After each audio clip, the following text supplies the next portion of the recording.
네, 오늘 함께 말씀 나눌 텐데요. 함께 나누실 말씀의 제목은 달려갈 길을 마치고라는 제목으로 함께 말씀을 나누도록 하겠습니다. 근데 이렇게 LED 촛불 이렇게 있으니까 너무 예쁘네요. 예. 성도님들 얼굴도 예쁘시고, 촛불도 예쁘고, 어쨌든. 네, 오늘 제가 이제 송구영신 예배를 드리면서 우리 성도님들에게 우리 교회가 다 함께 달려갈 2022년도 비전을 좀 나누고자 합니다. 참 공교롭게도 연말에 하나님께서 저에게 이제 비전을 좀 허락해 주셨는데 오늘 이걸 좀 말씀을 통해서 나누려고 하는데요. 우리가 지난번에 묵상했던 에스겔의 가장 마지막 구절이죠. 가장 마지막 구절. 에스겔 48장 35절을 보면 하나님이 모든 연단을 끝낸 성도들에게 하나의 약속을 하시는데 이렇게 말씀하십니다. 들어보세요. 그날 후로는 그 성읍의 이름을 여호와 삼마라 하리라 라고 말씀하십니다. 그러니까 이 말씀을 통해서 우리에게 약속하시는 게 뭐냐 하면 여러분, 우리는 모두 다 태어날 때부터 100% 죄인이기 때문에 목회자의 자녀로 태어나건 우리 전사님처럼 장로님의 자녀로 태어나고 권사님의 자녀로 태어나건 누구나 할 것 없이 태어날 때는 그 안에 세상 욕심을 가지고 태어나고 다들 내 안에 바벨탑 하나씩 우뚝 서 있습니다. 그런데 우리의 신앙생활이라는 게 뭐냐 하면 우리 안에 귀신이 살고 있는 이 바벨탑을 마침내 무너뜨리고 우리 안에 영적인 성전을 세워서 그 안에 성령님이 임재하시는 게 신앙생활의 과정이에요. 그러니까 우리 신앙생활이라는 것은 끝없이 무너뜨려야 될 것이 있고 끝없이 세워야 될 것이 있다는 거죠. 무너뜨리고 세우는 것이 계속 반복되는 과정이 이 신앙생활의 과정이에요. 그런데 그 마음의 육의 성전이 무너지고 영의 성전이 세워진 사람에게 하나님이 하나 약속하시는 게 있어요. 영의 성전을 완성하면 그게 뭐냐면 여호와 삼마예요. 나는 네가 어디로 가든지 네가 있는 곳에 내가 있겠다라는 거죠. 하나님은 어디에나 계신 분이 아니에요. 여러분, 그건 범신론입니다. 하나님이 산에도 계시고 들에도 계시고 물론 하나님께서 모든 것을 초월해서 모든 것을 다스리시는 건 맞아요. 그런데 저 산에 하나님이 계심으로 산도 하나님이고 저 바다에도 하나님이 계심으로 바다도 하나님이고 이건 범신론이에요.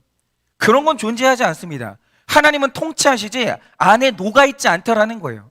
그러면 하나님이 어디에 계시냐라고 할 때 정확한 하나님의 위치가 어디냐면 성도가 있는 곳에 하나님이 있어요. 그게 여호와 삼마라는 말의 신학적인 의미입니다. 성도 있는 곳에 하나님이 계세요. 그러므로 지금 하나님이 어디에 계시냐라고 할 때 여기 계세요. 왜냐? 여기에 성도가 있거든요. 그게 바로 여호와 삼마예요. 그러니까 나는 네가 어디에 있든지 네가 있는 곳에 나 있다라는 거예요. 내가 함께 하겠다는 거죠. 여러분의 자녀가 어디 있든지 간에 여러분은 그 자녀와 영원히 함께 할 수 없습니다. 그런데 하나님은 거기 계세요. 그게 여호와 삼마예요. 그래서 성도에게는 여호와 삼마의 약속보다 좋은 약속은 없는 거죠. 그런데 중요한 건 하나님이 우리와 함께 하시려면 육의 성전이 무너지고 우리 안에 영의 성전이 세워져야 되거든요. 그러면 영의 성전을 세우는 방법이 뭐냐라는 거죠. 2022년도는 여기를 향해서 하나님이 저에게 비전을 주신 거예요. 내가 여호와 삼마할 것인데 이 한일교회 모든 성도들 안에 여호와 삼마할 것인데 그러려면 육의 성전 무너져야 된다. 그리고 영의 성전 세워야 된다라는 건데 어떻게 세우냐 이거죠. 그래서 오늘은 이 방법에 대해서 두 가지를 나누고 2022년도에 여러분과 제가 함께할 이 교회의 비전을 좀 나누고자 하는데요. 일단 오늘 말씀에서 굉장히 중요한 메시지가 먼저 하나 있습니다. 그게 뭐냐? 한번 들어보세요. 이 1945년에 미국인들은 그 나라에서 가장 유명한 목회자를 딱 3명 뽑았습니다. 그 중에 한 명이 우리가 잘 아는 빌리 그레이엄 목사님이고 또 한 명은 척 템플턴, 그리고 마지막이 브론 클립보드라는 목사님이었어요. 그런데 지금이야 이 셋 중에서 가장 유명한 사람이 빌리 그레이엄 목사님이지만 이 당시는 그렇지 않았어요. 여러분, 이때는 척 템플턴과 브론 클립보드라는 목사님이 훨씬 더 유명했습니다. 그러면 어느 정도였냐?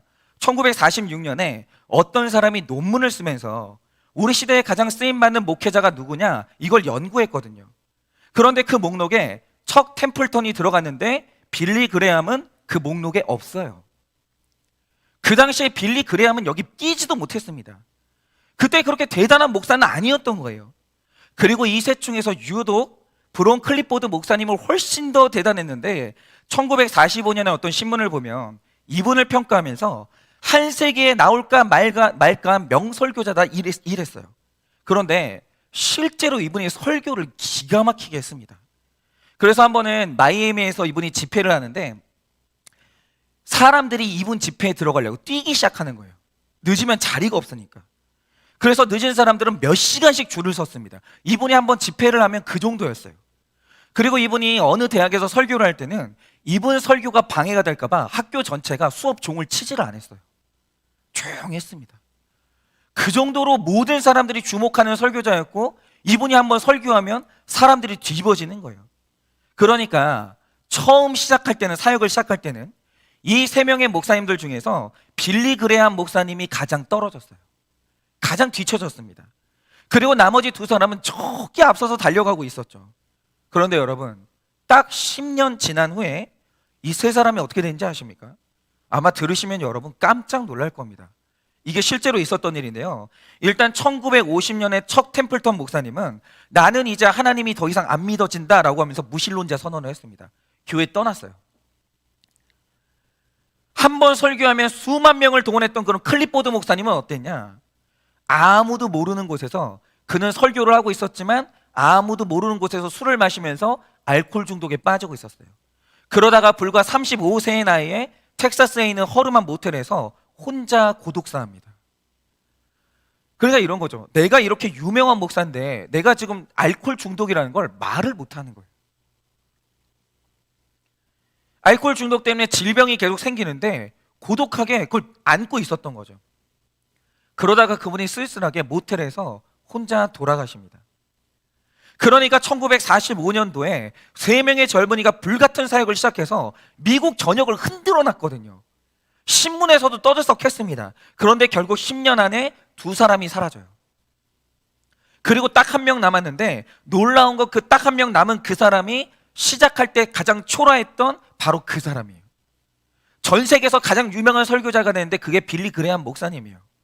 시작이 어땠는지는 모르겠으나 끝은 완전히 달라지는 겁니다. 그러니까 역사를 볼 때 이들의 일대기가 말해주는 게 뭐냐면 시작보다 끝이 훨씬 중요해요. 훨씬. 단언하건대 훨씬 그러합니다. 여러분, 하나님께서 처음에 이 믿음의 조상을 부르던 날 가장 처음에 부름받았던 사람은 아브라함이 아니에요. 가장 처음에 믿음의 조상으로 부름받았던 사람, 가능성이 있었던 사람은 아브라함의 아버지 데라였어요. 여러분, 갈대아 우르를 떠날 때 아브라함이 데리고 떠난 거 아닙니다. 데라가 데리고 떠났어요. 그런데 데라가 중간에 변심합니다. 끝까지 못 가요. 그 중간에 있는 하란에서 멈추고 거기서 늙어 죽습니다. 결국 그는 약속의 땅을 못 밟습니다. 약속의 땅을 밟은 것은 누구냐? 시작할 때 끌려갔던 아브라함이 나중에 약속의 땅으로 끌고 가는 거예요. 여러분, 시작보다 끝이 훨씬 중요해요. 여러분, 그런데 이게 성경적인 관점입니다. 전도서 7장 8절을 보면 이런 기록이 있습니다.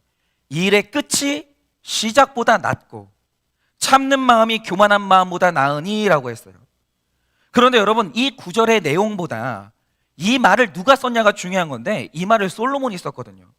그럼 여러분, 솔로몬이 이 말을 왜 썼겠습니까? 시작보다 끝이 낫다는 말을 왜 했냐 이거죠. 여러분, 솔로몬은 시작이 진짜 화려했습니다. 정말 어려운 여건에서 위에 까마득한 형들을 제치고 왕이 됐는데 하나님이 물질과 지혜를 얼마나 주시는지, 여러분, 그가 아버지가 실패했던 성전 건축을 완성하고요, 다윗도 못했던 일을 솔로몬이 합니다. 그리고 그가 사는 왕궁은 황금으로 되지 않은 것이 아무것도 없었어요. 심지어 기록을 보면 그가 호위하는 무사들의 방패까지 다 순금이었습니다. 도금한 게 아니라 순금이었다라는 거죠. 그래서 저기 멀리 있는 시바 여왕이 솔로몬을 만나러 왔을 때 그 왕궁의 화려함을 보고 정신이 혼미했다고 했어요. 대단했습니다, 시작할 때는. 그런데 솔로몬의 마지막이 어땠냐? 처음 하나님을 사랑했던 그 마음이 완전히 무너져 내립니다. 완전히 무너져 내려요. 그리고 결국 그가 성중독과 우상숭배에 빠지면서 완전히 무너져 내립니다. 완전히.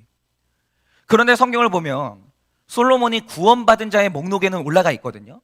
그래서 저는 추정하기로 솔로몬이 마지막에는 회개했다라고는 생각을 하는데 그가 자기 인생을 쭉 돌아보고 마지막에 내린 결론이 뭡니까? 일의 시작보다 끝내는 게 훨씬 중요하다라는 거예요. 시작? 누구나 할 수 있습니다. 아무것도 아니에요, 시작은. 시작을 잘하는 사람 눈여겨볼 필요가 없습니다. 정말 중요한 건 뭐냐? 잘 잘 끝내는 사람이에요. 여러분 100명이 달리기를 시작하면 끝내는 사람은 5명도 안 되는 거예요. 여러분 그런데 오늘 말씀에 나오는 사도 바울은 안 그랬다라는 거죠.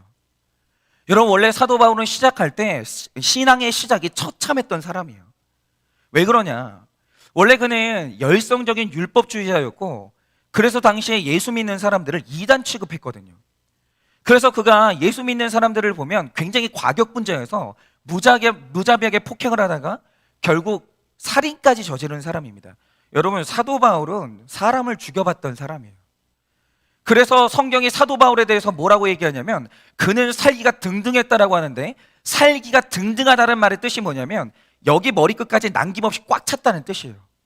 죽여야지 죽여야지 죽여야지 죽여야지. 그가 그리스도인을 만났을 때 살려둔다라는 그런 개념이 없는 거예요. 그리스도인 만나면 죽인다, 살려두지 않는다, 이게 살기 등등했다는 말의 뜻이에요. 그런데 이런 사람이 예수님을 만나요. 그리고 구원받았으니 도대체 그가 인생에서 자랑할 게 뭐가 있겠냐 이거죠. 내가 사람을 죽였는데. 그러면서 자기가 핍박했던 교회에 나오던 그날, 여러분 정말 그렇지 않습니까? 교회를 핍박하면서 우리 교회 집사님을 죽였던 사람이 어느 날 내가 예수님 믿게 됐다고 하면서 우리 한일교회 문을 열고 들어온다고 생각해 보세요. 우리가 그 환영할 수 있겠습니까? 그 사람이 우리 교회에 와가지고 예배 드린다고 할 때 고개 들 수 있겠습니까? 못합니다. 너무 부끄러웠어요, 시작이. 그런데 놀라운 건 뭐냐? 그의 시작은 초라했는데 6절 말씀을 보면 여러분 그가 이렇게 얘기합니다. 이제 나는 내가 떠날 시간, 다시 말해 별세의 시간이 왔거든요. 나는 별세할 때가 온 거예요. 그의 인생이 진짜 다 끝났습니다. 이후로 그의 사역은 없어요. 디모데후서 이후에 그가 쓴 서신서가 없습니다. 왜냐하면 그는 사형당하거든요. 그런데 바울의 이 끝에, 완전히 끝자락에 너무 놀라운 게 뭐냐면 시작이 비참했는데 끝이 완벽한 거예요. 그리고 인생이 끝나는 별세하는 마당에 자기 구원에 대해서 100% 확신이 있는 거예요. 100%. 나는 사랑하는 나의 예수님 앞으로 간다. 그러면서 마지막으로 사랑하는 디모데에게 너도 나를 따라와라. 너 반드시 내가 가는 대로 와야 된다. 나 하나님 앞에 가니까 너 반드시 나 따라와야 된다. 이러면서 사랑하는 디모데에게 자신을 따라오라고 적극적으로 알려주는 거예요. 여러분 이거 아무나 할 수 있는 말입니까? 절대 아닙니다. 여러분 여러분들 중에 마지막 별세하는 그날 내 자녀도 손을 붙잡고 이렇게 말할 사람 몇이나 되겠습니까? 너 나처럼 살아야 된다. 너 엄마가 아빠가 오늘 천국 가는데 너 반드시 아빠 가는 데 와야 된다. 너 마지막으로 나랑 약속해라. 너 나중에 천국에서 만나자. 엄마가 아빠가 먼저 간다. 여러분 이렇게 자신 있게 말할 수 있는 사람 몇 사람이나 되겠습니까? 근데 사도 바울이 그랬다는 거죠. 자신이 있었어요. 내 마지막에 대해서. 왜냐하면 그는 끝이 좋았거든요. 여러분 저나 여러분이 진짜 이래야 됩니다. 여러분 제가 이게 실제로 있었던 일인지는 모르겠는데 저도 어떤 목사님한테 전해 들은 말이거든요. 그런데 그 목사님이 진짜 엄중하게 해주신 말씀이 뭔지 아십니까? 자신이 너무나 잘 아는 장로님이 있었는데 이분이 일평생 교회에서 열심히 사역하셨습니다. 그런데 애석하게도 이 말년에 그 왜 암도 잘못 걸리면 굉장히 그 고통을 받잖아요. 근데 너무 통증이 심한 암에 걸리신 거예요. 굉장히 큰 고통을 겪었는데 그러다가 돌아가실 때가 돼서 이 목사님이 이 장로님의 신앙 고백을 들으려고 임종 예배를 드리려고 간 거예요. 그런데 이 목사님이 예상한 게 뭐냐면 이분이 장로님이니까 당연히 돌아가실 때 구원의 확신으로 아멘 하고 돌아가실 줄 알았다라는 거죠. 왜냐하면 예수 처음 믿는 사람도 마지막에 구원받아서 아멘 하고 죽거든요. 하물며 장로님이야. 의심도 안 했습니다. 그런데 이분이 자녀 손들이 마지막 임종 예배 드린다니까 다 온 거예요. 우리 아버지가 마지막으로 무슨 말씀하실까? 우리 손주들 앞에서 뭐라고 유언하실까? 다 온 거예요. 그런데 거기서 이분이 한 말이 뭔지 아십니까? 내가 이렇게 고통받는데 예수님이 뭘 했냐고. 나는 이 질병을 통해 하나 크게 깨달은 게 있는데 하나님이 없더라는 거예요. 그러니 목사님 돌아가시라고. 난 하나님 안 믿는다고. 난 이렇게 살다가 조용히 죽겠다고 하면서 마지막에 신앙에서 돌이키고 그렇게 돌아가신 거예요. 여러분, 그때 신앙에서 떠난 자녀들이 얼마나 많은지 모릅니다. 여기에 이 목사님이 너무 놀란 거예요. 그리고 이 목사님이 장로님이 욕을 하는 게 아니라 이 목사님이 그날부터 너무 두려운 마음으로 자기 신앙을 점검하는 거예요. 이 장로님도 넘어졌는데 하물며 나야. 내가 진짜 구원받았나? 내가 목사로서 시작은 했는데 내 신앙의 끝도 얼마든지 이렇게 될 수 있는 거 아닌가? 과연 내 신앙은 오늘 온전한가? 이걸 너무 두려운 마음으로 돌아보시는 거예요. 그러면서 저한테도 그 말씀을 하시는 거예요. 시작이 중요한 거 아니야. 끝이 중요해. 그런데 여러분, 저는 정말 그랬습니다. 실제로 어떤 장례식장에 가면 장례식장이 기쁜 거예요. 여러분, 그런 장례식장 가보셨습니까? 가보신 분들이 있으시죠? 실제로 그런 데 있습니다. 왜냐? 부모님이 돌아가실 때 구원의 확신으로 찬송하면서 돌아가셨기 때문에 자녀들이 그 부모님의 구원에 대한 100% 확신이 있는 거예요. 그러니까 제가 딱 목사가 들어가잖아요. 그럼 자녀들이 벌써 우리 부모님 구원을 자랑해요. 저희 아버지가 돌아가실 때 이런 말씀 해주셨고요. 어머니가 돌아가실 때 이런 말씀 해주셨고요. 목사님 보세요. 저희 어머니 일평생 큐티 하셨던 큐티집이에요. 그러면서 자녀들이 어머니 영정에 완전 메모지가 빼곡한 성경책을 딱 펼쳐놓는 가정도 있었어요. 그런데 구원이 확실한 장례식은요, 슬픔보다 기쁨이 충만해요. 왜냐? 100% 구원의 확신이 있는 자에게 죽음은 구원의 경험이거든요. 우린 지금 구원을 믿잖아요. 경험한 사람 아무도 없어요. 신자는 죽으면 구원을 경험해요. 그러면 신자가 죽으면 그가 제일 복돼요. 근데 그걸 이 자녀들이 아는 거예요. 우리 엄마는 천국에 있다. 우리 아빠는 지금 예수님 만났다. 그러니 그 장례식이 기쁘지 않을 리가 있냐라고요. 여러분, 장례식은 화려해야 돼요. 장례식 절대 우울하면 안 됩니다. 장례식은 화려해야 돼요. 다른 건 화려하지 않아도 좋아요. 장례식은 화려해야 돼요. 장례식은 기뻐야 됩니다. 여러분, 저는 그런 장례식을 인도에 봤어요, 제가.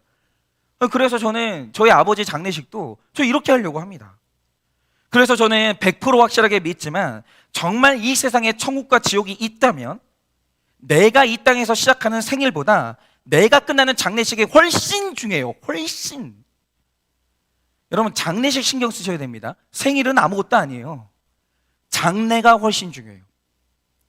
만약 이 자리에 있는 우리의 장례식이 비통하고 자녀들이 부모님의 구원의 확신에 대해서 확신이 없다면 우리는 별세에 실패한 거예요. 장례식 보면 알아요.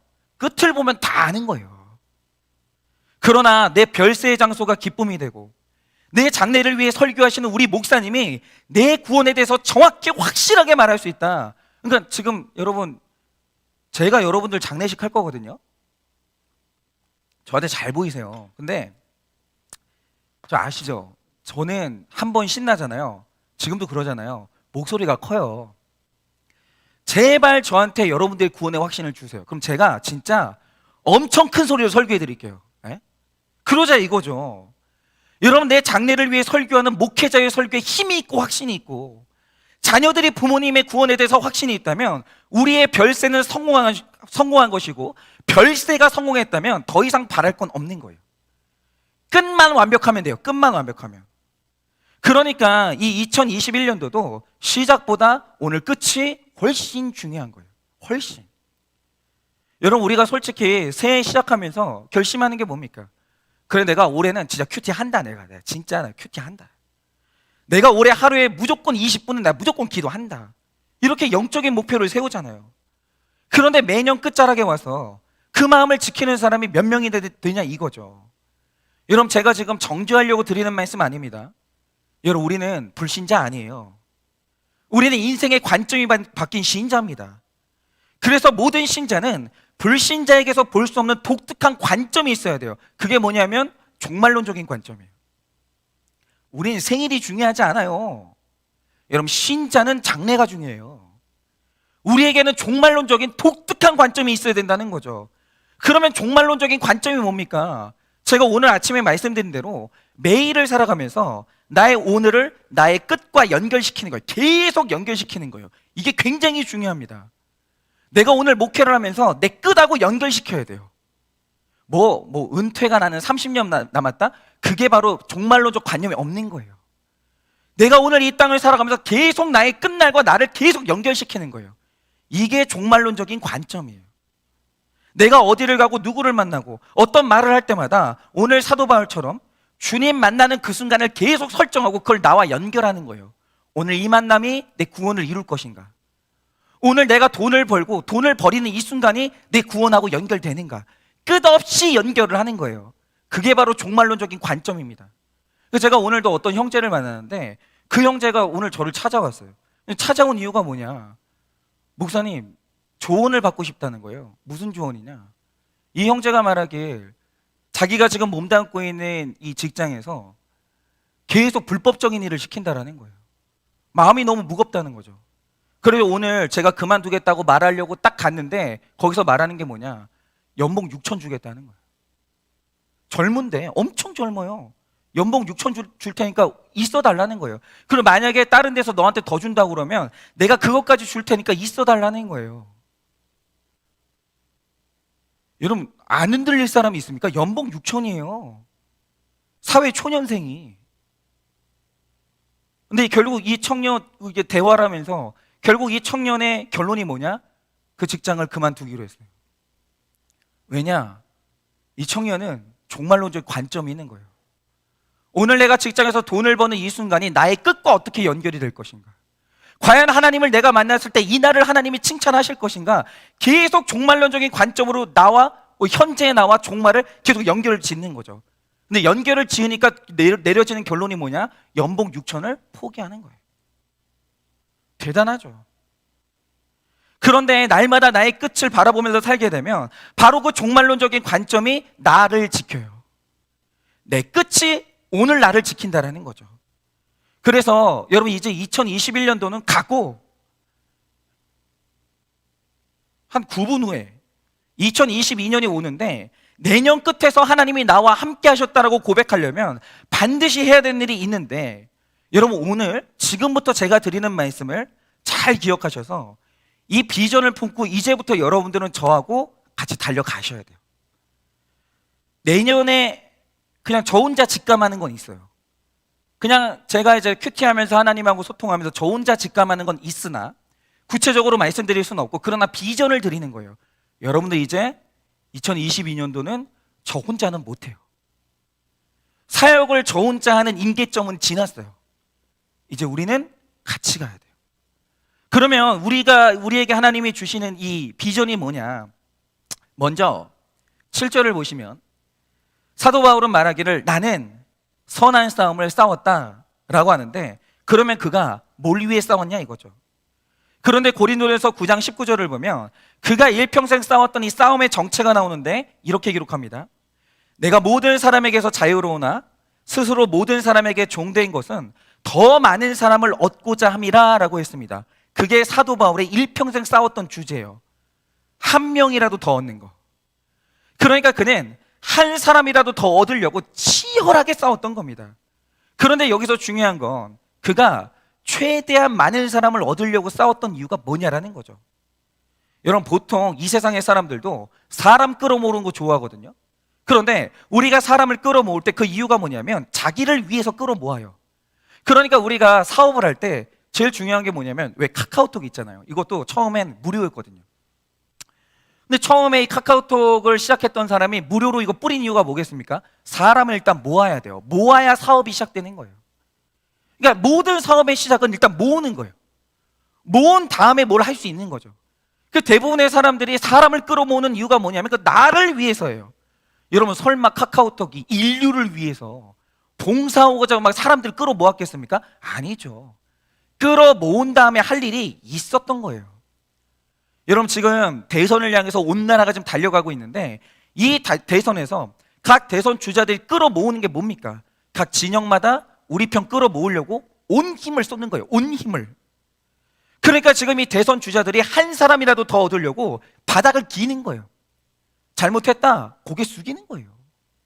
잘못했다고 말하는 거예요. 아내들까지 동원해가지고 막 잘못했다고 얘기를 하는 거예요. 그런데 이유는 뭐냐면 이타적인 이유에서 그런 게 아니에요. 자기 진영, 자기 이익을 위해서 한 사람이라도 끌어모으려고 혈안이 되어 있는 거예요. 그러니까 여러분, 그 복음이 없는 사람, 회개가 안 된 사람이 자꾸 나를 어딘가에 모으려고 하면 100% 날 위한 게 아니에요. 자기를 위한 겁니다. 그리고 다단계 판매도 마찬가지인데, 여러분, 제가 분명히 말씀드리지만 우리 교회에서 다단계 피해를 받았다면 그 사람 잘못입니다. 교회 잘못 아니에요. 우리 교회는 다단계 판매 금지입니다. 왜냐하면 다단계는 그 구조상 이타적인 데가 없어요. 물불 안 가리고 사람을 끌어모으는데, 그렇게 하는 이유가 뭐냐면 사람을 끌어오면 올수록 내가 벌기 때문이에요. 끌려온 다음에 그 사람의 인생은 관심 받기예요. 내가 문제인 거죠. 여러분, 다단계는 어떤 것도 그 구조상 이타적인 데가 없어요. 속지 마십시오. 그러니까 이 다단계를 하다 보면 그 과정에서 거짓말도 하게 되고 빚도 지고 난리가 나는 겁니다. 그러니까 꼭 다단계를 하잖아요. 그럼 이래요, 꼭. 사람들이 다단계에 대한 이제 인식이 있으니까 죄책감이 있을 거 아니에요. 그럼 이제 요즘 다단계가 최근에 하는 전략이 뭔지 아십니까? 어떤 사람이 딱 나와요. 내가 이걸 가지고 돈 벌었다는 거예요. 돈 벌어서 뭐 했냐? 내가 일평생 선교하는 꿈이 있었는데 드디어 나는 다단계 가지고 선교를 시작했다, 이거예요. 다 거짓말입니다, 여러분. 완전히 거짓말이에요. 속지 마세요. 그냥 우리 교회에서 다단계 피해를 봤다, 그거는 제 잘못 아닙니다. 자, 분명히 말씀드립니다. 한일교회에서는 다단계 금지입니다. 그러니까 이 땅에 우리가 한 사람이라도 더 얻으려고 하는 이유가 뭐냐면 온전히 자기 이익 때문이에요. 그거 아니면 죄인들은 남한테 관심 없어요. 누가 남한테 관심이 있어요? 근데 남한테 관심이 있다고 나 때문에 그런 거예요. 나한테 뭔가 얻을 게 있으니까. 이익 때문에 한 사람이라도 끌어모으는 거죠. 그런데 오늘 사도 바울이 한 사람을 얻기 위해서 싸운 이유가 뭐냐면 그 사람 구원 때문에 싸운 거예요. 그 사람 때문에. 그런데 이타적인 이유로 싸우는 사도 바울의 인생에 그가 어디를 가든지 거기에 하나님이 여호와 삼마하는 거예요. 거기 계시는 거예요. 제가 이것과 관련해서 최근에 진짜 이상한 체험을 한 거예요. 그게 뭐냐면, 제가 최근에 몇 번 말씀드린 적이 있지만 자꾸 이 말씀을 드리는 이유가 뭐냐면 저도 신기해서 그런 거예요. 제가 한일교회를 와서 가끔 이제 정말 제 이익하고 상관없는 분들과 연결이 되고 상담을 할 때가 있었어요. 그리고 현재 우리 교회에 와 계신 분들 중에서도 저하고 아무 상관이 없을 때 저랑 연결이 돼가지고 소통을 시작하신 분들이 있어요. 그런데 올해는 제가 이제 그런 생각이 드는 거예요. 그러니까 이 사역이 임계점을 지났구나라는 이제 생각이 드는 게, 혼자 감당이 안 되는 너무 힘든 사연들, 감당이 안 되는 숫자들이 이제 연락이 오는 거죠. 근데 너무 힘든 사역이 너무 힘든 사연이 많았어요. 그런데 그러다가 정말 예상치 않게, 정말 이거는 뭐 이대로 가면 이거 이혼하겠다, 이건 안 되겠다, 그냥 이거 그냥 두고 볼 수는 도저히 없는, 몇 번 그냥 조언을 해가지고는 안 되는 그런 사연이 있는 분들하고 우연치 않게 만나게 됐어요. 그런데 또 그분들이 너무 양육을 받고 싶어 하는 거예요. 그래서 이제 10주 동안 돌봄을 하게 된 거죠. 근데 이게, 저는 다른 교회의 이제 질서를 무너뜨릴 마음이 없기 때문에 뭐 서로 간에 이제 약속을 몇 개 했어요, 시작할 때. 근데 이게 이제 아무 계획이 없었기 때문에, 뭐 계획하고 한 게 아니니까 아주 급하게 이제 연말에 시작이 됐고, 불과 지난주에 그 모임이 하나가 끝났어요. 그런데 제가 거기에서 너무 신기한 체험들을 한 거예요. 그리고 그 체험을 한마디로 표현하면 하나님이 그 자리에 너무 뚜렷하게 임재하시는 거예요. 하나님이 자꾸 나타나시는 거예요. 저는 그게 너무 신기했습니다. 하나님이 나타나시는 거예요. 그런데 왜 하나님이 여기 나타나시나? 저는 이게 보통 메시지가 아닌 것 같아서 이 문제를 놓고 진지하게 하나님께 질문을 했습니다. 하나님, 왜 자꾸 여기에 나타나세요? 그래서 제가 자꾸 나타났다는 표현을 쓴 이유가 뭐냐면, 너무 신기한 일이 자꾸 일어나는 거예요. 너무 강하게. 왜 하나님, 왜 여기에 자꾸 역사하십니까? 왜 여기죠? 왜 여기에서 이렇게 일하시죠? 하나님, 도대체 이 일을 통해서 저한테 하고 싶으신 말씀이 뭐예요? 그러니까 저는 하나 장점이 있는데, 저는 제 주제를 알아요. 그러니까 이게 내가 잘해서 그런 게 아닌데, 그러니까 평소에 하던 그냥 그 처방을 했을 뿐이거든요. 평소에 하던 양육을 했을 뿐이에요. 근데 자꾸 이상한 일이 일어나는 거죠. 일어날 수 없는 일들이 일어나고, 자꾸 사람이 뭐 해서는 되는 일이 안 되는 일이 일어나는 거예요. 그래서 이게 자꾸 하나님이 저한테 뭐 말씀하시는 건데, 하나님 저한테 하시고 싶은 말씀이 뭡니까? 제가 여쭤본 거예요. 그리고 묵상 끝에 제가 얻은 대답이 뭐냐면, 하나님이 이타적인 현장을 너무 좋아하시는 거예요. 너무. 그러니까 이런 거죠. 저는 하루를 살면서 제 시간의 거의 80%, 85%는 교회를 위해서 쓰거든요. 그냥 교회 생각밖에 안 하고 거의 그냥 교회를 위해서 일해요. 그냥 머리가 그렇게 돌아가는 것 같아요. 아낌없이 바칩니다. 아까울 게 없죠, 내 교회를 위해서. 그런데 여러분, 제가 한일교회를 위해서 아낌없이 나를 바친다고 할 때 이게 완전히 100% 이타적인 헌신일까요? 제가 그렇게 말할 수가 없는 거예요. 왜냐? 제가 만약 열심히 해가지고 이 교회가 든든해지고 이 교회가 성장을 한다면 그게 저랑 상관이 없겠습니까? 당연히 제 영광이 되겠죠. 제 기쁨이 되고. 그러니까 이게 저한테도 좋은 일이에요, 우리가 잘 되는 건. 그러니까 저는 한일교회를 섬기면서 이게 내가 100% 이타적이라고 말할 수가 없는 거예요. 그게 자동적으로 안 돼요. 왜냐하면 나와 내 인생과 한일교회는 연결되어 있기 때문에 내가 100% 이타적이다 이렇게 말할 수는 없는 거예요.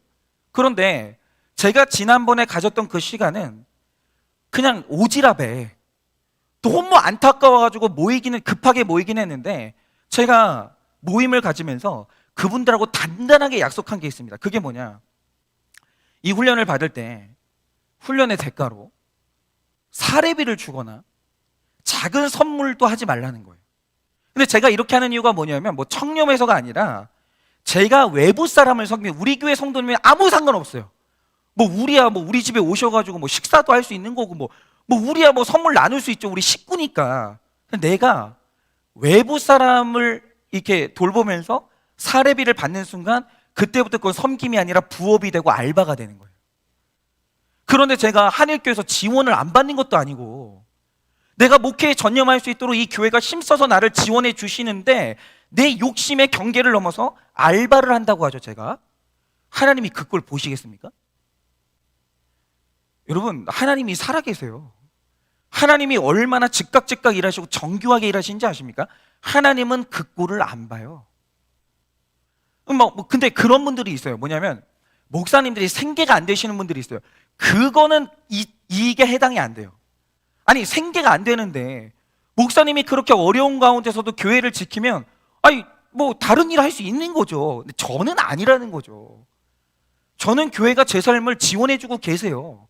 그럼 여기서 만족해야죠. 근데 제가 욕심의 경계를 넘어서 알바를 한다고 하면 하나님은 그 꼴 안 보십니다. 제 사역은 끝나는 거예요. 저는 벌을 받게 되는 거죠. 그래서 제가 저를 보호하고자 모든 사례를 금지했어요. 그러니까 모든 종류의 사례를 다 금지했습니다. 그걸 공짜로 와서 공짜로 가시라고. 그래서 제가 이 설교를 그분들이 지금 들으실 거긴 해요. 들으시나? 예, 들으시기 때문에 거짓말을 못합니다. 그리고 제가 그 시간을 이제 가지게 되면서 제가 2021년도를 통틀어서 가장 이타적인 시간을 썼어요. 의도치는 않았으나 그렇게 됐습니다. 그런데 제가 그 끝에서 느낀 게 뭐냐면, 하나님이 저 같은 이기적인 인간의 이타심을 너무 기뻐하시는 거예요. 너무 좋아하시는 거예요. 너무. 근데 그 좋아하시는 게 느껴질 정도로 느껴지는 거예요. 너무 좋아하시는 거예요. 난 네가 이타적인 게 너무 좋다. 나는 네가 시간을 이렇게 쓰는 게 나는 너무 좋다. 너 잘한다. 내가 너 지지한다. 하나님이 저의 이타적인 시간들을 무한 지지해 주시는 거예요. 무한. 그리고 그 이타적인 현장에 나의 하나님이 여호와 삼마로 임하시는 거예요. 그런데 저는 하나님이 이타적인 걸 이렇게까지 기뻐하시는지 사실 이번에 처음 체험했어요. 왜냐하면 이타적으로 살아본 적이 없어요. 죄송해요. 네. 그래서 제가 한일교회 와가지고 등 떠밀려가지고 지금 제가 이런 사역을 하게 됐지만, 제가 그전에는 이타적으로 못 살아봤거든요. 그러니까 이런 하나님을 못 만나봤는데, 제가 이러다가 그 하나님을 만난 거예요. 너무 하나님이 이타적인 걸 좋아하시는 거예요. 그런데 왜 하나님이 하필이면 지난주에 끝났다니까요, 그게. 근데 왜 하필이면 이 연말에 이런 깨달음을 주실까를 생각해보면, 저는 이게 한일교회에 하나님이 주시는 2022년도의 비전이라는 생각이 드는 거예요. 저는 우리 성도님들에게 담대한 제안을 하고자 합니다. 여러분, 제가 분명히 말씀드리지만 저는 아직은 좀 덜 타락한 것 같아요. 아직은. 저는 그래서 우리 성도님들, 제가 저를 좀 신뢰하시는지는 모르겠어요. 근데 저는 아직까지는, 나중에 그런 모습이 보이면 좀 저한테 한마디 해주세요. 근데 아직까지는 제가 제 사역 위해서 우리 성도님들 저는 이용 안 합니다. 성도님들한테 안 좋은 건 권유 절대 안 해요. 저는 우리 성도님들한테 좋은 것만 권유할 겁니다. 그런데 제가 우리 성도님들과 함께 제안하고자 하는 2022년도에 비전이 뭐냐면, 정말 온 마음을 다해서 우리 성도님들의 인생에, 우리 자녀들의 인생에 하나님이 여호와 삼마로 나타나시기를 원해요. 저는. 그런데 이걸 위해서 꼭 해야 되는 게 뭐냐면, 내가 제일 힘들고 내가 제일 불쌍해서 나는 도움받아야 되고 나는 위로받아야 된다라는 이 육의 성전을 무너뜨려야 돼요. 목사님, 저는 받아야 돼요. 아직은. 목사님, 저는 너무 불쌍한 사람이에요. 저는 아직 남을 위해 일할 때가 아니에요. 여러분, 이제 그 육의 성전 무너뜨리셔야 돼요. 하나님이 더 이상 기뻐하지 않는 거예요. 여러분, 저는 안 바빴겠습니까? 여러분, 제가 한 해를 사는 동안 제 위기가 뭐였었냐면, 시간이 될 때마다 계속 연민이 밀려오는 거예요. 저는 진짜 제가 2021년도에 시간을 제일 많이 보냈던 데가 저 방인 것 같아요. 저기서 못 나왔어요. 계속 저기 있는 거예요. 그래서 우리 성도님들 이제 가끔 성전에 놀러 오신 분들 있잖아요. 제가 어디 있던가요? 저기 네모난 공간에 갇혀가지고 조르고 있는 거예요. 창문 뻥 뚫려가지고. 답답하면 이제 창문 한번 보고 또 이렇게 하고. 계속 저기서 살았거든요. 저도 제가 불쌍한 줄 알았어요. 저도 제가 여유가 없었어요. 그런데 하나님께서 그 육의 성전을 무너뜨리라는 거예요. 너 불쌍하지 않아. 내가 너 그러라고 여기 부른 거 아니야. 너 한일교회만 위해서 살지 마. 여러분, 그런 삶의 자리에는 하나님이 임재하실 수가 없는 거예요. 물론 위로하십니다. 물론 하나님이 여러분을 손 잡아주실 것입니다. 그러나 강력한 여호와의 삶만은 경험할 수 없어요. 나밖에 없는 삶에는 그런 게 없는 거예요. 저도 사실 한일교회를 와가지고 제가 2019년도에 왔죠. 2019년도, 2020년도, 2021년도 이렇게 세 번의 해가 있었는데 2021년도에 여호와 삼마의 하나님을 처음 만났어요. 너무 강력하게 만났어요. 근데 언제 만났냐? 이타적일 때 만난 거예요. 그리고 이제 2022년은 나나 내 가족만이 아니라 내 이웃을 위해서 이타적으로 살아갈 마음의 공간을 확보하셔야 돼요. 여러분, 준비가 안 됐다고 말하지 마세요. 힘이 없다라고 말하지 마세요. 여러분, 그 이타적인 사역이 날 살려요. 여러분 보세요. 제가 좋은 것 드리려고 이러는 거예요. 절대로 여러분들 제가 무슨 이제 이쯤 되면은 내가 우리 교회 성장을 위해서 드라이브를 한번 걸어야 되는 거 아닌가? 그거 아닙니다. 여러분, 제가 분명히 말씀드리지만 저는 우리 교회가 성장해도 그만이고 안 해도 그만이에요. 전 여러분들이 큐티만 하면 돼요. 여러분들이 구원만 받으면 돼요. 지금은 현재 그렇습니다. 이게 제가 너무 좋은 걸 경험해서 하나님이 이걸 나누라고 하셨기 때문에 나누는 거예요. 여러분, 마음의 공간을 확보하세요. 남을 위해 살아갈 공간을 확보하세요. 그 시간을 확보하셔야 돼요. 여러분, 그리고 하나님이 기회를 주시면 잡으셔야 됩니다. 그래서 제가 한 해 사역을 하면서 우리 한일교회가 이타적으로 섬겨야 될 사명이 뭔지 그 길을 열어달라고 저는 기도할 것입니다. 만약에 누군가가 죽어가는 사람이 있고 힘든 사람이 있다면 여러분, 제가 누군가를 떠올리면 여러분이 그 사람 만나 주셔야 돼요. 그 사람과 함께 해 주셔야 돼요. 여러분, 이제 우리가 누구 살려야 돼요. 여러분, 이제 한일교회가 나만 사는 때는 지나갔어요. 여러분, 이제 누구 살리셔야 돼요. 그런데 제가 장담하는 게 있어요. 여러분이 누굴 살릴 때 경험하는 하나님 분명히 있습니다. 이제 그 밀려오는 파도를 이제 준비하셔야 돼요. 그래서 제가 여러분들에게 감히 좀 부탁드립니다. 이타적인 마음을 여세요. 그리고 이제 2022년도에는 나 아닌 남을 위해 살 준비를 하세요. 하나님이 그 가정 위에 그 삶에 임재하십니다. 그런데 이타적으로 사는 데 있어서 하나 잊지 마셔야 되는 게 있어요. 그게 뭐냐면, 여러분, 이타적으로 산다고 해서 나한테 이타적인 이 돌봄을 받는 사람이 늘 상식적으로 감사하는 게 아니라는 거예요. 여러분, 저도 이 설교 사역하면서 거의 뭐 95%는 많은 분들에게 믿음의 인사와 격려를 받습니다. 그런데 가끔 보면 저를 욕하는 분들이 있어요. 근데 그 욕하시는 분들이 저한테 어떤 상관이 있다든지 저와 개인적인 친분이 있는 분들이 전혀 아니에요. 근데 그런 분들한테 제 설교는 온전히 이타적인 배려거든요. 그런데 설교를 듣다가 기분 나쁜 구절이 있으면 저한테 그렇게 욕을 하시는 거예요.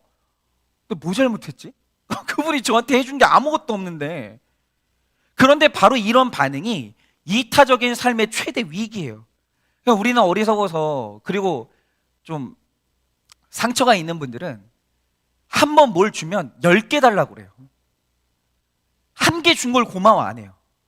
그리고 10개, 20개를 안 주면 그때부터 이게 욕을 하기 시작하는 거예요. 그럼 이제 지치기 시작하죠. 여러분, 이타적으로 산다는 게 쉬운 일이 아니라서 칭찬만 받아도 하기 힘든데 거기에 뭔가 더 요구하고 이것밖에 안 주냐고 불평하면 이타적인 마음이 무너지니까 질려버리는 거예요, 사람이. 아, 난 이렇게 못 살겠다. 못 하는 거예요. 그래서 큐티 하셔야 돼요. 진짜 여러분들은 2022년도에도 이 말씀 붙드셔야 됩니다. 그리고 올 한 해는 이타적인 사역을 이제 완성하셔야 돼요. 그래서 2022년도는 여호와 산마를 위해서 이타적인 사역과 삶을 이제 준비하시기를 바라요. 여러분, 사역하셔야 됩니다. 물론 저는 억지로는 안 합니다. 제가 한일교회에 온 이래로 저는 억지로 뭘 해본 적이 없어요. 누구에게도 그렇게 안 하고, 만약에 여러분들이 목사님 저는 못하겠는데요 라고 하면 절대 정죄하지 않습니다. 그냥 때가 아닌 것 뿐이에요. 그럴 수 있어요. 절대 정죄하지 않습니다. 그러나 여러분, 준비는 하세요. 여러분, 사역하셔야 됩니다. 여러분, 나만 위해서 신앙생활하는 건 하나님을 만나는 그 경계선에 한계가 있는 거예요. 여러분, 그렇게 2022년은 여호와의 산마를 경험하기 위해서 이타적인 사역과 삶을 이제는 준비하시기를 바라겠습니다. 그리고 이제 다음으로 보면 오늘 말씀에서 나는 달리기를 마쳤다라고 하는데, 그런데 여러분, 이 신앙의 길에서 달리기를 마치는 게 얼마나 어려운지 아십니까? 예를 들어서 성경을 가끔 보면 이 성경 안에 사명자가 넘어질 때가 있어요. 그 사명자가 앞으로 가다가 뒤로 물러날 때가 있다는 거죠. 그런데 사명자가 물러날 때는 패턴이 있습니다. 굉장히 비슷한 과정이 있어요. 그게 뭐냐? 일단 구약의 선지자 엘리야를 보면 택자의 인생에 고난이 오잖아요. 근데 문제는 고난이 오는 그 자체가 아니라 고난이 길어질 때가 있어요. 제가 저희 아버지 교회 부흥을 놓고 20년 기도했습니다. 20년.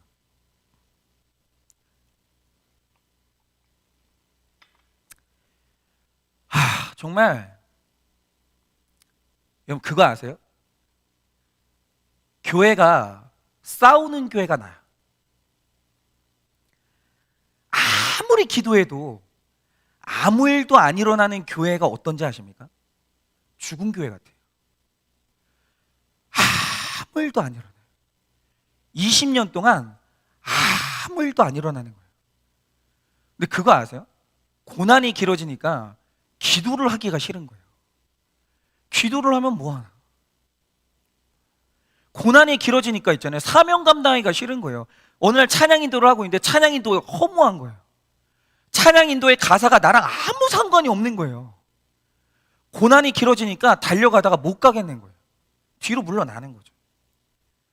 그러면서 이 고난이 길어지면 그 마음 가운데로 의심이 들어오기 시작해요. 하나님, 진짜 계십니까?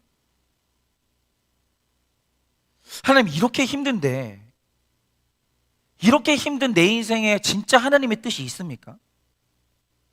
하나님이 진짜 나 사랑합니까?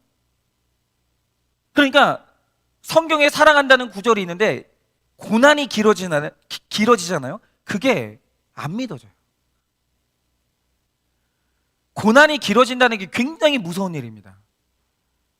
여러분, 이런 의심들이요, 고난이 길어지는 과정에서 쑥 들어와요. 그런데 이게 해결이 안 되잖아요. 넘어지는 거예요. 사명자가 뒤로 낮아빠집니다. 그리고 끝도 없는 슬럼프와 침체에 빠지는 거예요. 그런데 오늘 여러분, 사도 바울이 내가 달려갔고 달려가는 걸 마쳤다, 끝까지 달려갔다, 이 말 뜻이 뭔지 아십니까? 우리가 사도 바울의 인생을 보면요, 그가 평탄한 길을 걸었던 게 아니에요. 여러분, 그의 인생의 부흥이 딱 한 번밖에 없었어요. 에베소 교회의 그 목회, 그거 3년 말고는 부흥이 전혀 없었어요. 아예 없었습니다. 아예. 수없이 맞았고, 추위에 떨었고, 굶주렸고, 감옥에 갇혔던 시간이 너무 많았어요. 그래서 그의 사역의 인생에도 이 의심이 들어올 공간이 충분했었다는 거죠. 그런데 이때 사도 바울이 한 게 뭐냐? 고난의 순간에도 여전한 방식으로 달리는 거예요. 계속 달리는 거예요. 하나님이 안 느껴져요. 힘들어, 진짜 힘들어요. 근데 달리는 거예요. 하나님이 날 사랑하나? 모르겠는 거예요. 근데 또 달리는 거예요. 예를 들어서 힘들어요. 의심이 생깁니다. 그런데 시간 되잖아요. 큐티책 펼치는 거예요. 그러니까 힘든 건 힘든 거고 큐티는 또 하는 거예요. 엄청 힘들어요. 막 죽을 것 같아요. 막 하나님이 계신가? 근데 예배 자리에 또 가요. 힘든 건 맞는데 달리는 거예요. 여전한 방식으로 달리는 거예요. 여러분, 어떤 찬양 사역자가 그런 말을 했는데요. 여러분, 1년에 찬양 사역자가 찬양하면 기뻐서 뛰면서 찬양하는 날이 몇 날 될 것 같으십니까? 진짜 마음 같아서는 마이크 집어 던지고 찬양 안 하고 싶은 날이 온다라는 거예요. 그런데 여기서 달린다는 말의 뜻이 뭐냐면, 내 감정이 허락하지 않고 내 마음은 의심으로 가득한데 마이크 짚고 찬양하는 거예요. 달리는 거예요. 이게 달리는 거예요. 여전한 방식으로 해야 될 걸 하는 거, 그게 달리는 거예요. 그런데 그렇게 달리다 보면 그 달리기가 마치는 날이 있는데, 어느 날 여호와 삼마하신 하나님을 만나는 거예요. 그러니까 제가 말씀드렸잖아요. 저희 아버지는 제일 힘들었겠죠. 저희 아버지가. 아버지는 담임 목사를 하셨으니까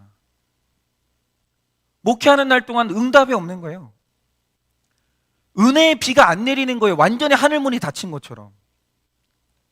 저희 아버지가 고민 안 했겠습니까? 하나님이 날 버렸나? 나는 목사가 아닌가? 근데 제가 봤던 저희 아버지는 주일날 되잖아요. 또 설교하러 가는 거예요. 금요철야 되잖아요. 기도하러 가는 거예요. 여전한 방식으로 계속 하는 거예요. 지금도 저희 아버지는 새벽 5시에 일어나서 일어나자마자 침대에 그냥 이러고 그냥 기도하는 거예요. 그런데 저희 아버지가 담임 목회했던 그 교회, 아버지가 은퇴하시고 하늘문이 열리는 거예요.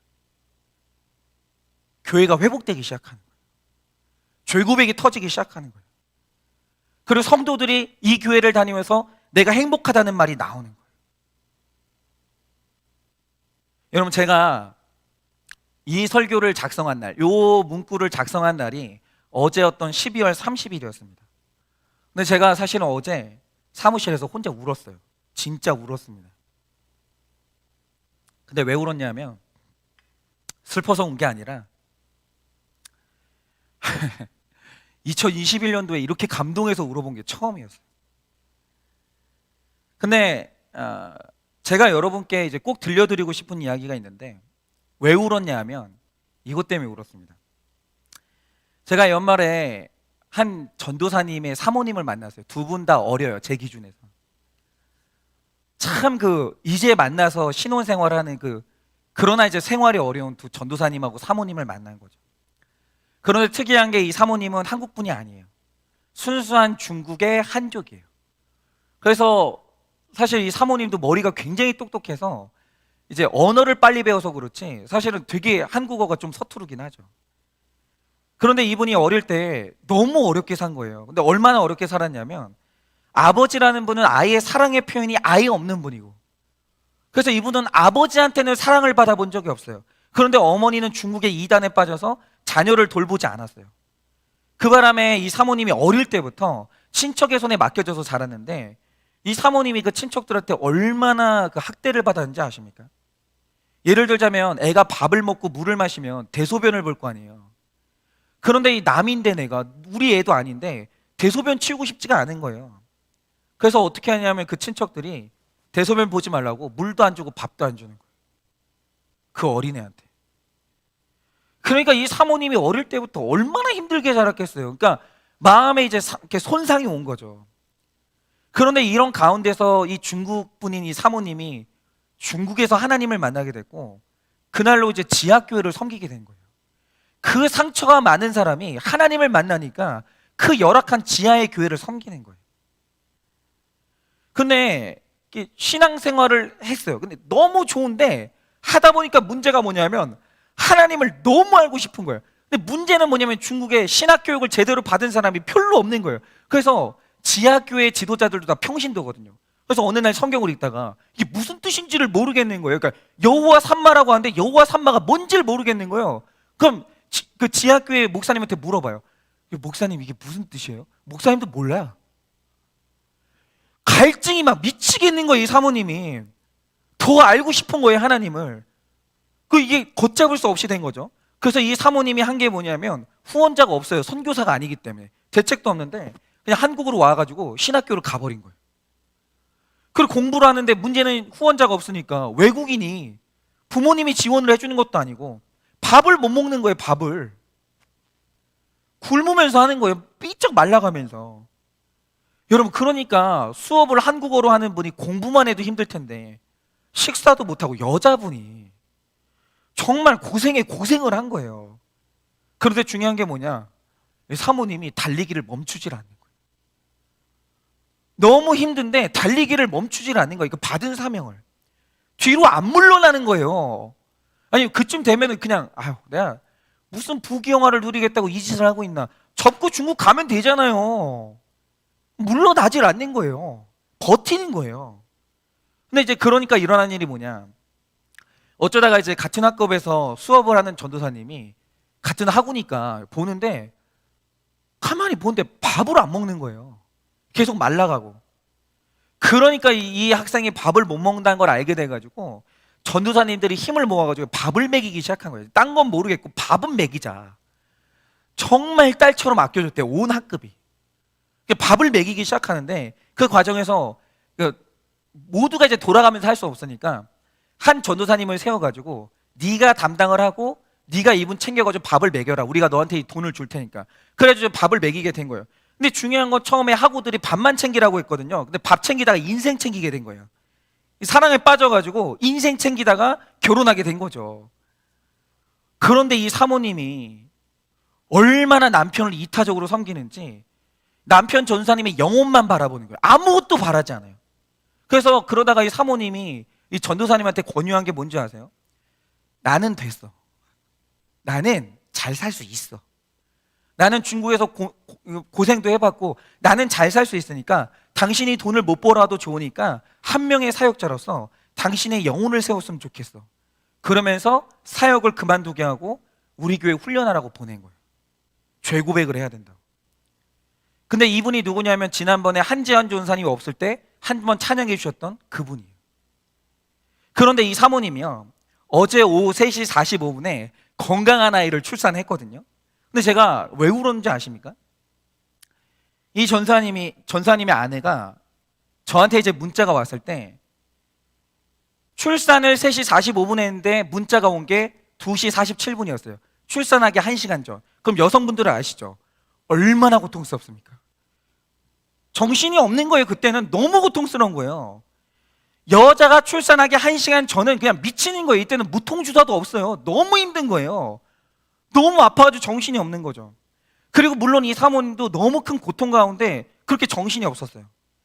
그런데 이 전도사님이 저한테 사진을 보내준 거예요. 우리 부부를 위해서 기도해달라고. 근데 사진을 딱 보는데 이 사모님이 출산 1시간 전 그 고통이 극심할 때 이 사모님이 뭐 하고 있는 줄 아세요? 지금 이 사모님은 옆에서 손잡아줄 친정 엄마도 없거든요. 아무도 없어요. 먼 이국 땅에 와가지고 혼자 애 낳고 있는 거예요. 그런데 이분이 뭐 하고 있냐면 너무 아프니까 전도사님한테 여보 우리 큐티 하자고, 말씀 들어야 된다고. 그러면서 휴대폰으로 새벽 큐티 설교 들어오고 큐티하고 있는 거예요. 그 사진에 큐티하고 있는 거예요. 인생에서 가장 아픈 순간인데 뒤로 물러나질 않는 거예요. 앞으로 계속 가는 거예요. 제가 그걸 딱 보는데 눈물이 그렇게 나는 거예요. 제가 이 사진 한 장으로 얼마나 도전을 받았는지 모릅니다. 이분은 어떻게 내가 이길 수가 없는 사람이구나. 이 부부가 나중에 중국에 가서 중국 선교를 하고 싶다고 하는데 이분들은 하겠다. 놀랍더라고요. 그러니까 뒤로 물러나진 않는 거예요. 어떤 순간에. 근데 우리는 어때요? 큐티. 비가 오면 비 온다고 큐티 안 해. 눈이 오잖아요. 눈 온다고 큐티 안 해. 해가 쨍쨍하잖아요. 뭐 눈이 너무 따가지고 큐티를 안 해요. 이사하잖아요. 이사한다고 큐티를 안 해요. 큐티 안 하는 이유도 너무 다양해. 오늘 남편이 있잖아요. 결혼기념일인데 선물을 안 사왔대. 기분 잡쳤어. 큐티를 안 해요. 큐티 안 하는 이유가 천차만별이에요. 뭔 일만 있으면 뒤로 물러나는 거예요. 저는 이번에 사용 못 하겠다는 거예요. 뭔 일만 있으면 뒤로 물러나는데 이 사모님이 뒤로 물러나질 않는 거예요. 제가 너무 도전을 받은 거예요. 사랑하는 성도 여러분, 우리한테 지금 2022년도가 다가오는데 여러분 이 한 해는 또 얼마나 힘들겠습니까? 무슨 이제 오미크론까지 왔는데 이제 내려놨어요 이제 마음을. 뭐가 또 올까요? 뭐가? 난 이제 생각도 하기 싫어요. 얼마나 힘들겠으며 얼마나 그 고통이 또 찾아오겠습니까 한 해. 그런데 이때 오늘 별세를 맞이하는 사도 바울이 말하는 게 뭐냐면 힘들 거예요. 우울할 수 있죠. 의심이 찾아올 겁니다. 우리의 고난은 길어질 수 있어요. 근데 달리라는 거예요. 멈추지 말라는 거예요. 뒤로 물러나지 말라는 거예요. 저도 이 한 해 동안 진짜 막 그러더라고요. 저도 노는 걸 너무 좋아하기 때문에 정말 어떤 날은 진짜 새벽 큐티 설교, 그러니까 큐티 설교 작성하려고 큐티짝을 딱 펴는데 울고 싶은 거예요. 너무 하기 싫은 거예요. 저는 제일 좋았던 날이 언제인 줄 아십니까? 소망이 있던 날이 백신 맞는 날. 그래, 내 열만 오르면 내가 안 한다. 내가. 성도님들한테 제가 열이 지금 39도가 올라와서 제가 열이 안 오르는 거예요. 열이 미치겠는 거예요. 정말 너무 하기 전에 이거 한 번만 쉬었으면 좋겠는데 하루만 쉬었으면 좋겠는데 열이 안 나는 거예요. 나 진짜 그러니까 하나님이 저한테도 말씀하신 게 뭐냐면 힘들지, 어렵지, 뒤로 물러나지 말라는 거예요. 내가 할 일이 있으니까. 내가 너 힘든 건 알겠는데, 내가 너 어려운 건 알겠는데, 내가 할 일이 있으니까 달리자는 거예요. 근데 하나님이 제가 하나 체험한 게 있어요. 뭐냐면 하나님이 달리라고 할 때 하나님은 소모시키지 않아요. 반드시 주는 게 있어요. 그러면서 말하는 게 뭐냐면 달리기를 마치라는 거예요. 끝까지. 물러나지 말고 덮지 말고 끝까지 가라는 거예요. 그런데 그 달리기의 끝에서 여호와 산마로 우리와 함께 하시는 하나님을 거기서 만나는 거예요. 그러니 여러분 잠시 큐티 내려놓으셨던 분들은 큐티 하세요. 제가 오늘 이제 선물을 하나씩 드릴 비장의 무기에 선물을 하나씩 드릴 텐데 그것도 사실 큐티하고 관련된 거예요. 김새시죠? 네. 여러분 큐티 하세요. 내가 큐티에서 뭐 하나 이거 하면 내 인생이 바뀌나? 내 배우자가 바뀌나? 네, 안 바뀔 수 있어요. 당장 안 보일 수 있어요. 근데 큐티 하세요. 제가 강하게 도전을 드리지만 힘드셔도 여러분 자신을 위해서 그리고 내 나눔을 잃고 살아갈 그 한 사람을 위한 이타적인 마음으로 집밥 큐티 하세요. 제가 맨날 하랍니까? 솔직히 한 달에 한 번 돌아오잖아요. 그리고 훈련 받는 사람 많아질수록 내 순서 멀어져요. 여러분 한 글자 적어도 돼요. 한 줄 적어도 돼요. 제발 남의 나눔과 내 나눔 비교하지 마시고 내 초라한 나눔도 읽고 살아날 사람이 있다니까요. 시작하세요. 다시 달리셔야 돼요. 좋은 거니까 드리는 거예요. 여러분 이렇게 우리가 이타적인 방향으로 끝까지 달려나갈 때 하나님께서 2022년도에 우리 삶에 여호와 산마하시고 여러분에게 반드시 만나 주실 것입니다. 제가 먼저 가겠습니다. 마지막까지 달려가고 제가 먼저 갈 테니까 여러분 그냥 저랑 같이 가시면 돼요. 그리고 만약에 너무 이게 감당이 안 될 것 같은데 사역이 주어졌다? 여러분 한번 해보세요. 내가 이 사람 살릴 수 있을까? 내가 이 사람한테 무슨 말을 해줄 수 있을까? 그래도 한번 껴안아 보세요. 그 사람이 사는 게 아니라 이타적으로 사람 살리려고 하는 여러분이 살아나실 거예요. 제가 장담합니다. 제가 요즘 이상해요. 제가 요즘 좀 약간 신접했어요. 약간 촉이 좋아요. 네, 그래서 여러분 저를 신뢰하세요. 제가 이만희처럼 그런 건 아니고 여러분 저를 신뢰해 보세요. 여러분 그래서 2022년도에 여러분 이타적인 삶을 시작해서 마지막까지 달리기를 마치고 우리 2022년도에 이 송구 영신 예배 하는 날 한 해 사역을 마무리하는 간증을 한번 해보려고 해요. 이 한 해 내가 이 사역을 통해서 얻은 은혜가 뭔지, 내가 만났던 여호와 삼마의 하나님이 누군지 한번 그걸 해보려고 해요. 설교는 짧아도 좋아요. 우리 각자가 사역 가운데서 만났던 그 하나님을 나누면 되는 거예요. 그런 시간 한번 가져볼 수 있기를 예수님의 이름으로 축원을 드립니다.